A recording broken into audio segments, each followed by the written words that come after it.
टुनटुनी चिड़िया के घर के पास ही एक पेड़ था जो सूख रहा था। टुनटुनी चिड़िया को नहीं मालूम था कि ये किस चीज का पेड़ है, कोई फलदार पेड़ है या झाड़ी। एक दिन जब टुनटुनी चिड़िया अपना भोजन लेकर वापस आ रही थी तो वो थोड़ी देर के लिए उस पेड़ के पास रुकती है। अगर ये कोई फलदार पेड़ होता तो ये ऐसे सूखता ना, कोई पक्षी इसे पानी जरूर देता। ये सुनकर वो पेड़ टुनटुनी चिड़िया से कहता है, चिड़िया, मैं एक फलदार पेड़ ही हूँ। मैं संतरे का पेड़ हूँ। मेरे फल खट्टे मीठे रसीले और बहुत ही स्वादिष्ट होते हैं। मगर कितने ही दिन हो गए, मुझे तो ना ही किसी ने पानी दिया और ना ही मेरी सेवा की है। यही कारण है कि मैं सूख रहा हूँ। क्या अब मैं आपको हर रोज पानी दिया करूँगी तो आप फिर से हरे भरे हो सकते हैं? हाँ चिड़िया, मैं बच सकता हूँ और मैं आपको मीठे मीठे फल भी दे सकता हूँ। तो फिर ठीक है संतरे के पेड़ जी, मैं आज से ही आपको हर रोज पानी दिया करूँगी।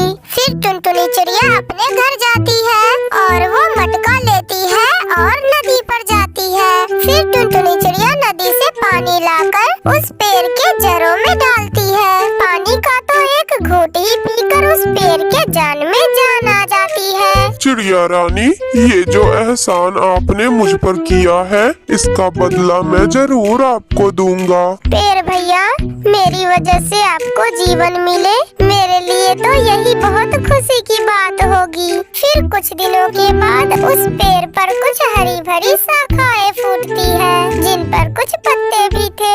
एक दिन गोरी कौवी और कालू कौवे का बेटा जग्गू कौवा खेलता खेलता उस पेड़ के पास आ जाता है। मैं इस आधे सूखे हुए पेड़ से थोड़ी देर खेल लेता हूँ, ऐसा सोचकर जैसे ही जग्गू कौवा उस पेड़ से शाख तोड़ने की कोशिश करता है कि तभी एक बड़ा सा कांटा जग्गू कौवे के पंख में चुभ जाता है। मर गया मम्मा, मर गया। ये तो कांटेदार पेड़ है, मैं नहीं खेलूंगा इस पेड़ की शाख से, ये पेड़ तो बहुत बुरा है। फिर जग्गू कौवा भागा भागा अपने घर जाता है।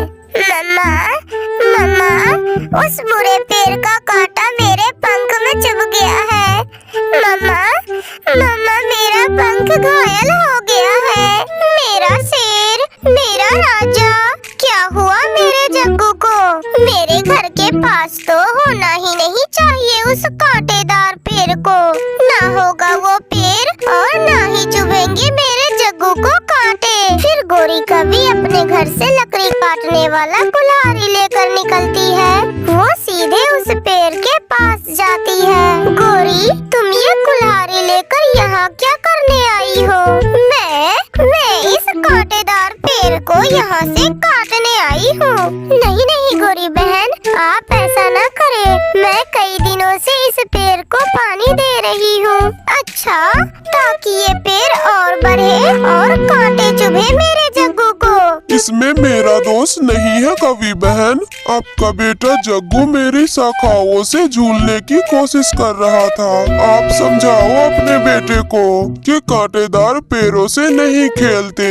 बहुत हो गया, चुप कर जाओ। एक तो तुम मेरे बेटे जग्गू का पंख घायल कर दिए और दूसरा मुझे भाषण सुना रहे हो। गोरी बहन, मैं आपको ये पेड़ नहीं काटने दूंगी।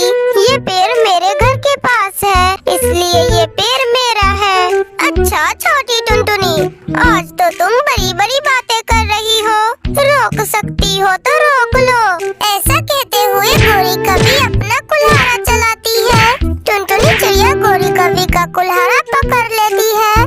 ये सब देखकर मिट्ठू तोता और बबलू कबूतर भी वहाँ आ जाता है।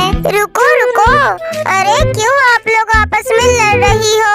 मिट्ठू भैया, ये गोरी की बच्ची इस पेड़ को काटना चाहती है। मेरे बेटे जग्गू को इस पेड़ से कांटा लगा है, इसलिए मैं इस पेड़ को काटने आई हूँ।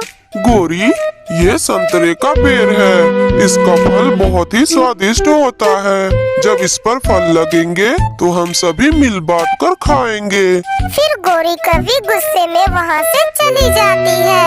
ऐसे ही दिन गुजरते गए और वो पेड़ हरा भरा होता गया और पेड़ पर सफेद रंग की कलियां लगती है जो कुछ ही दिनों में संतरे के फलों में बदल जाती है।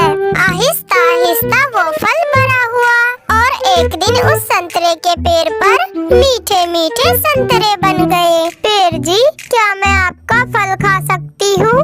मैं आज जो कुछ भी हूँ वो सब आपके कारण ही तो हूँ, वरना वो काली कलूटी तो मुझे कब का काट चुकी होती।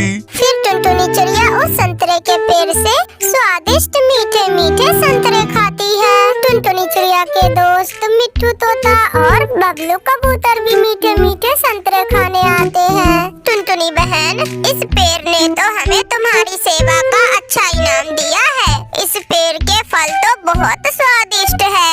उड़ती हुई गोरी कभी भी वहाँ आ जाती है, जिसे देखते ही वो संतरे का पेड़ गुस्से में आ जाता है। मैं भी खाऊंगी, मैं भी ये स्वादिष्ट फल खाऊंगी। गोरी, याद करो, ये वही पेड़ है जिसे तुम काटना चाहती थी और आज हमें वही पेड़ मीठे मीठे फल दे रहा है। फिर गोरी कभी उस पेड़ से एक संतरा तोड़कर खाने लगती है। छी छी, ये फल तो बहुत खट्टा है। मेरा तो सारा मुंह ही खट्टा हो गया ये फल खाकर। मेहनत का फल हमेशा मीठा होता है और बिना मेहनत का फल हमेशा खट्टा ही होता है। मैं तुम जैसे आलसी और बुरे पक्षियों को अपना मीठा फल नहीं बल्कि खट्टा फल ही दूंगा। मेरा फल सबके लिए मीठा है मगर तुम्हारे लिए खट्टा होगा। फिर गोरी कभी वहाँ से भाग जाती है और